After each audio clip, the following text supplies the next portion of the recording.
आज मैंने सुना एजाज सैयद भी कह रहा था कि अगर इमरान खान को ये रिलीफ मिलता है और वो बाहर भी आता है, और अगर वो उसने कोई हद पार करने की कोशिश की, तो इस तरह की सूरत हाल भी हो सकती है कि जैसे याद होगा आपको 77 में जुल्फकार अली भुट्टो को गिरफ्तार किया गया था मार्शल लॉ लगाने के बाद, और बाद में छोड़ दिया गया था। लेकिन जब उनका लाहौर में इतना बड़ा इस्तकबाल हुआ और पूरे पाकिस्तान में वो ट्रेन के जरिए जा रहे थे, तो वापस उसके ऊपर कत्ल का मुकदमा बनाया गया और फिर वो फांसी की तरफ ले गए।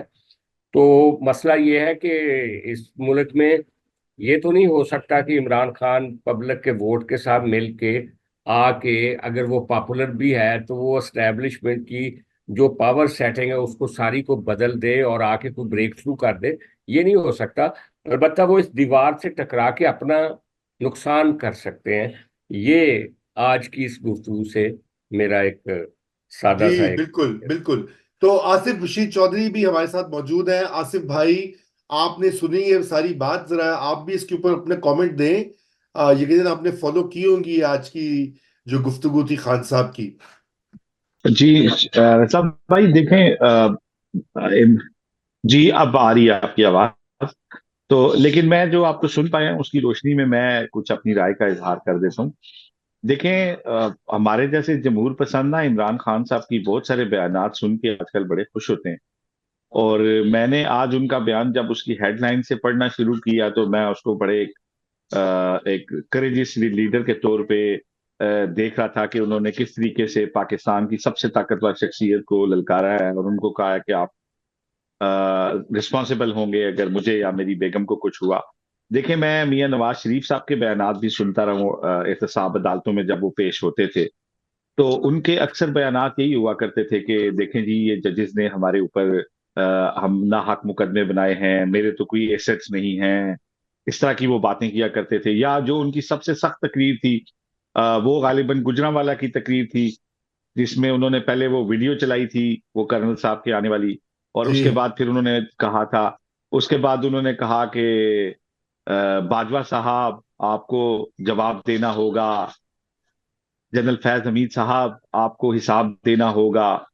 तो जी। जब इस तरह डायरेक्टली कोई लीडर बात करता है तो हमें लगता है कि ये बड़े कोई इनकलाबी हैं। लेकिन नीचे जब खान साहब कहते हैं कि फौज का इमेज उस वक्त खराब हुआ जब उन्होंने चोरों से हाथ मिलाया, तो इस जुमले से मैं ये बात सोचने पे मजबूर हो जाता हूं कि शायद ये एक जो है ना कोशिश है दबाव बढ़ाने की और वापस अपनी तरफ मतवज्जह करने की कि जनाब हमारे साथ कोई मामला तय करें। आपने आप बाकी ठीक हैं, आपका जो चोरों से मामला तय हुआ है वो गलत है। आप म्यूट हो गए हैं आसिफ। अनम्यूट कर लीजिए प्लीज अपने आप को। केस ये हो कि आप सिविलियन मामलात में मुदाखलत क्यों करते हैं, आप पार्लिमान के अंदर हुकूमतें बनाने और गिराने में क्यों मुदाखलत करते हैं। तो यहां तक तो हम उनके साथ हैं। लेकिन वो कहते हैं कि आपका मामला तब खराब हुआ है जब आपने चोरों से हाथ मिलाया, और जब तक आप हमारे साथ थे और जो मुदाखलत हो रही थी, जिस तरह खुद वो कह चुके हैं कि कानून साजी के लिए मैं एजेंसियों को कहता था तो वो बंदे पूरे करके देती थी। मुझे तो इस इनकलाब की फिर समझ नहीं आती। और खान साहब को भी चाहिए कि बैठ के सोचें कि वो कहना क्या चाह रहे हैं। भला एक ही वक्त में आप सियासतदानों से भी लड़ रहे हैं, पाकिस्तान की स्टेब्लिशमेंट से भी लड़ रहे हैं, साथ ही आप मुज़ाकरात की दावत भी दे रहे हैं, साथ ही आप कह रहे हैं कि जिम्मेदार भी आप होंगे।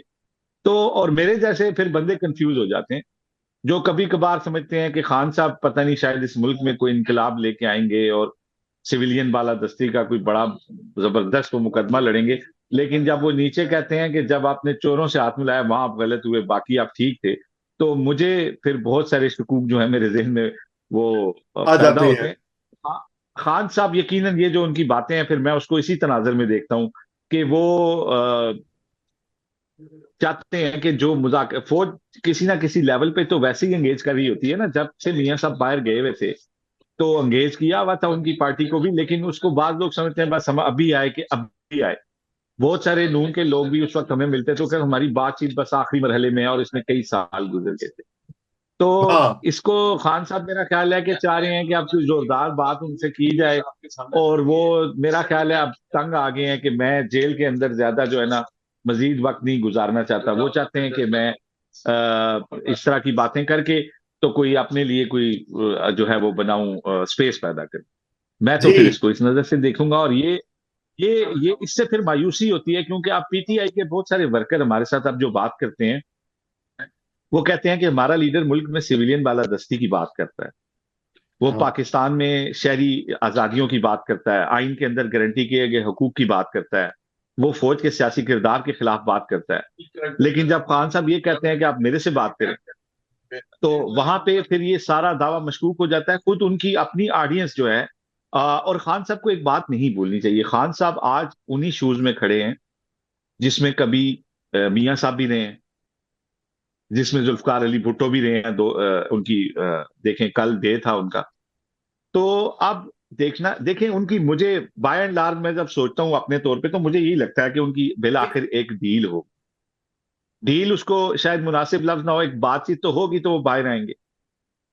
तो बातचीत में अगर उन्होंने अपना इक्तदार लिया, तो उनके पीछे उसी तरह का सिफर लग जाएगा जो आजकल मुस्लिम लीग नून के पीछे लग चुका है। हाँ 2 साल पहले 2 साल पहले मुस्लिम लीग नून जिस तरीके से जिमनी इंतखाबात जीत रही थी, 2 साल पीछे मार्च के महीने में चले जाएं, पेशावर के अंदर जिमनी इलेक्शन जीत रही थी, पूरी पीटीआई टिकट के वादे पे मुस्लिम लीग नून में आने पे तैयार थी। खुद खान साहब कह चुके थे, मुझे इस बार समझ नहीं आई, अगली दफा मैं डिलीवर करूंगा, उनके बयानात रिकॉर्ड में। क्या हुआ कि 2 साल के अंदर आज आप वहां पे खड़े हैं जहां पे काफ लीग भी शायद उससे 50 सीटें ली थी 2008 में काफ लीग। तो मैं, क्या हुआ, आपने बयानिया चेंज किया, तो जो मोहब्बत आपके साथ थी वो आपसे चली गई। जिस दिन खान साहब अपना बयानिया चेंज करेंगे, अपने इक्तदार के लिए डील करके बाहर आएंगे, वही सिफर इनके पीछे लग जाएगा। और इस कौम की बदकिस्मती होगी कि कोई लीडर हमें ऐसा नहीं मिलता जो कि सिविलियन बालादस्ती की बात करे, जमहूरियत की पाकिस्तान में बात करे, इदारों को अपने रोल के अंदर रहने की बात करे, एक नए इमरानी मुआहदे की बात करे। हमारी फौज है, उन्हें कहेंगे ठीक है, पीछे जो हुआ आइंदा से ये लकीर है, इससे आगे आपने नहीं आना, यहां से आगे हम नहीं आएंगे, आओ यार इस मुल्क को आगे लेके चलते हैं। लेकिन बिल्कुल। अगर इस दफा भी लोगों को मायूस किया गया, तो आप यकीन करें कि लीडर रिप्लेस हो जाएंगे। अवाम को जो शऊर आया है ना, वो वापस नहीं जाएगा। जब हाँ 2018 में मियां साहब 2017 में निकले, और उसके बाद 18 के इलेक्शन में वोट को इज्जत दो का नारा लगाया, 2018 के इलेक्शन में वो पागल वोटर नहीं था 1 करोड़ से ऊपर जिसने नवाज शरीफ को वोट किया था। उन्हें पता था हाँ नहीं आ रहा नवाज शरीफ, उन्हें पता था निकाला गया। उन्होंने कहा नहीं, ये वोट को इज्जत दो की बात, इसको हमने वोट को इज्जत दिलानी, इसके साथ चलना। ठीक है। तो यही बयानिया, ये किसी गलतफहमी में ना रहे पीटीआई की लीडरशिप, कि अगर वो अपने जाती मफाद के लिए जिस दिन डील करेंगे, उस दिन उनको कोई अच्छी खबरें, फिर यही है कि वो उन्हीं के कंधे पे बैठ के आए, जिनके कंधे पे बैठ के आज के हुक्मरान आए हैं, फिर वो इसी जोगे रह जाएंगे। जी तो बिल्कुल। खान साहब की बात है, मैं ये तबसरा करूंगा। बाकी जहां तक उनकी बात है ना, उनकी जान और उसकी हिफाजत, वो जाहिर है जिनकी कस्टडी में है वो उनकी जिम्मेदारी है। और खान साहब या उनकी मिसेस को या किसी भी कैदी के साथ कुछ होता है, तो वो उसके अकाउंटेबल वही लोग होंगे, जाहिर है जिनकी कस्टडी है, और हुकूमत वक्त जिम्मेदार होती है अगर किसी कैदी के साथ भी मामला बीते। इसकी इंडिपेंडेंट इंक्वायरी बिल्कुल उनका राइट है, उनका आईनी कानूनी हक है।